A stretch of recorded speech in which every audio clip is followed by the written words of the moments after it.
नमस्कार, आप सभी का हमारे YouTube चैनल में स्वागत है। आरंभ करेंगे कथा शिव महापुराण की। माना जाता है यह कथा स्वयं भगवान सदाशिव ने अपने श्री मुख से श्री सनत कुमार जी को सुनाई थी, इसीलिए इस कथा को शिव महापुराण की कथा कहा जाता है। यह भी माना जाता है कि जो भी व्यक्ति इस कथा को सुनता है उसकी सभी मनोकामनाएं पूर्ण होती हैं और उसकी प्रतिष्ठा भी बढ़ती है। दोस्तों, आरंभ करते हैं कथा शिव महापुराण की। एक समय की बात है, कांपिल्य नगर में एक ब्राह्मण रहता था। उसका नाम यज्ञदत्त था। यज्ञदत्त अत्यंत ही बुद्धिमान और सदाचारी था। यज्ञदत्त का एक पुत्र था जिसका नाम गुणनिधि था। गुणनिधि अपने नाम के विपरीत दुराचारी था और वह जुआरी भी हो चुका था। धीरे धीरे उसने अपने पिता की कमाई हुई सारी संपत्ति जुए में लुटा दी। माता बहुत समझाती परंतु गुणनिधि एक न सुनता। माता भी पुत्र मोहवश पिता को कुछ न बताती। जब भी यज्ञदत्त अपने पुत्र के बारे में पूछते, माता झूठ बोल देती। कभी कहती कि वह स्नान करने गया है, कभी कहती कि वह मंदिर गया है। इस तरह यज्ञदत्त अपने पुत्र की करतूतों के बारे में सदैव ही अंधकार में रहे। एक बार की बात है, यज्ञदत्त नदी पर स्नान करने जाने लगे। उन्होंने अपनी बहुमूल्य अंगूठी उतारकर एक तरफ रख दी। जब वे स्नान कर कर वापस आए और काम पर जाने लगे, तब वह अपनी अंगूठी उठाना भूल गए। संयोगवश उसी दिन गुणनिधि भी एक भारी रकम जुए में हार गया। पैसे ना होने के कारण उसने पिता की अंगूठी चुरा ली और वह अंगूठी जुआरी को दे दी। शाम को जब यज्ञदत्त काम से वापस आ रहे थे तो उन्होंने अपनी अंगूठी जुआरी के हाथ में देखी। वह जुआरी के पास गए और बोले, भाई, यह अंगूठी तो मेरी है, मुझे राजा ने इनाम में दी थी, यह तुम्हारे पास कहां से आ गई? पहले तो जुआरी टाल मटोल करने लगा, परंतु जब यज्ञदत्त ने बहुत जोर दिया तब उसने उससे सब कुछ सच बता दिया। उसने यज्ञदत्त को बताया कि किस तरह गुणनिधि जुआरी हो चुका है और केवल यह अंगूठी ही नहीं बल्कि घर का काफी कुछ सामान उससे वह जुए में हार चुका है।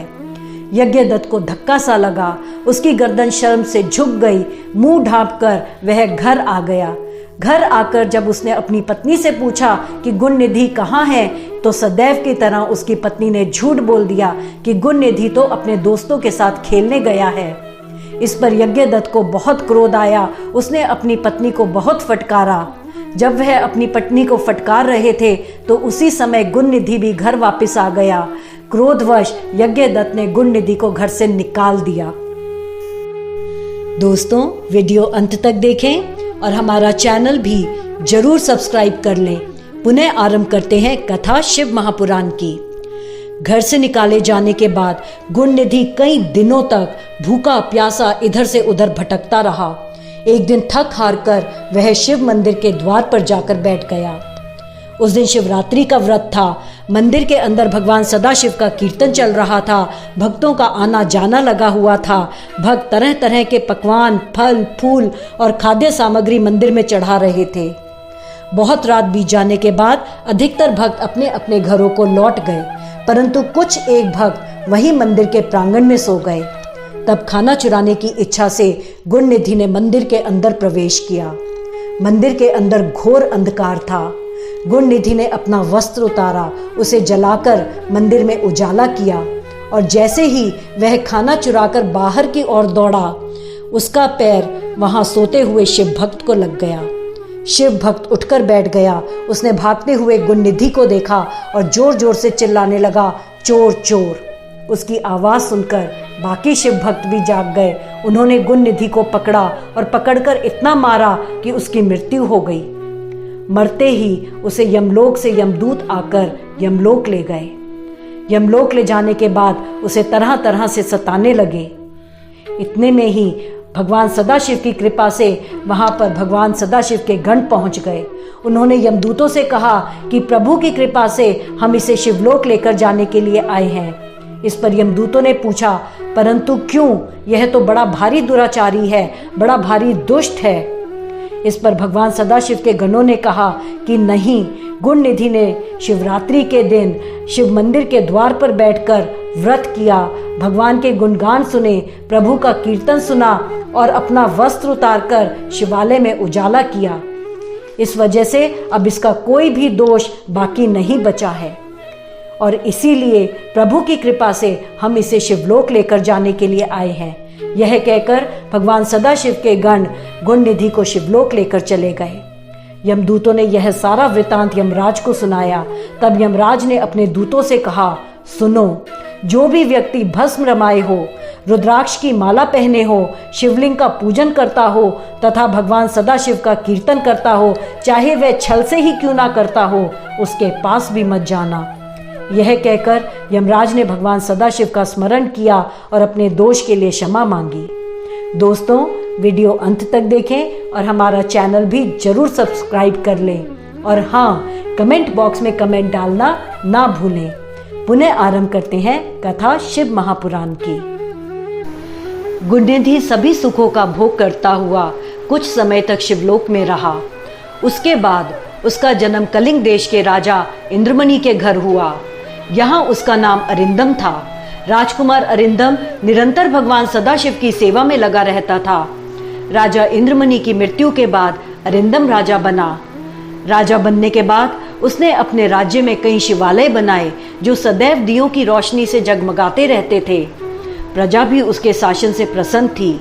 उसने दीर्घ काल तक राज्य किया और सभी प्रकार का सुख भोगते हुए मृत्यु को प्राप्त हुआ और पुनः शिवलोक चला गया।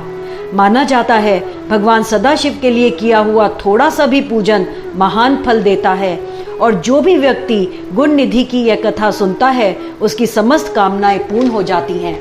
दोस्तों, वीडियो अंत तक देखें और हमारा चैनल भी जरूर सब्सक्राइब कर लें। पुनः आरंभ करते हैं कथा शिव महापुराण की।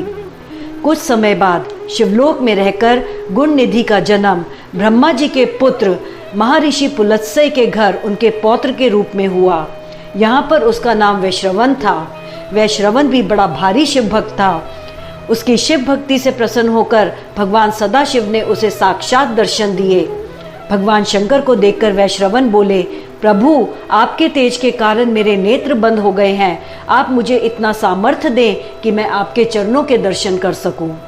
शिव ने वैश्रवण के मस्तक पर हाथ फेरा और उसके अंदर उनके दर्शन करने की शक्ति आ गई। उसने भगवान सदाशिव के साथ साथ भगवती शिवा को भी देखा और भगवती शिवा को देखकर सोचने लगा कि यह कितनी सौभाग्यवती हैं कि प्रभु के इतने निकट हैं। परंतु उनका रूप देखकर उसके मन में मोह आ गया।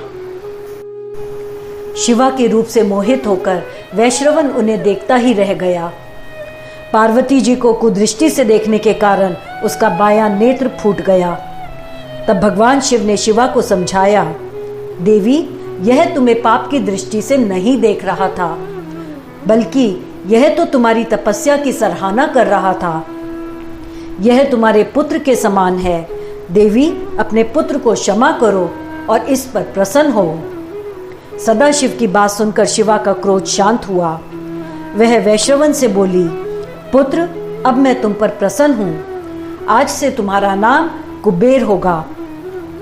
तब भगवान सदाशिव बोले, कुबेर, आज से तुम वसुओं के स्वामी होगे। तुम्हारा निवास स्थान मेरे निवास के समीप ही होगा। तब भगवान सदाशिव ने विश्वकर्मा को बुलाया और उन्हें आदेश दिया कि वह एक अत्यंत ही सुंदर नगरी का निर्माण करें। उस नगरी का नाम था अलकापुरी। वह कैलाश पर्वत के समीप ही थी। उसके बाद भगवान सदाशिव ने कुबेर को अलकापुरी में ही स्थापित कर दिया और कुबेर को वरदान दिया कि कुबेर, आज से तुम धन के स्वामी होंगे। तुम शिव मित्र के नाम से जाने जाओगे और जो कोई भी तुम्हारी कथा सुनेगा उसे जीवन में कभी भी धन का अभाव नहीं होगा।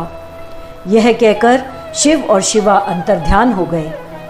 दोस्तों, अगर आपको हमारा चैनल पसंद आया हो तो इसे लाइक, सब्सक्राइब और शेयर जरूर करें और हाँ, कमेंट बॉक्स में कमेंट डालना ना भूलें। इसी के साथ हम आपसे विदा लेते हैं।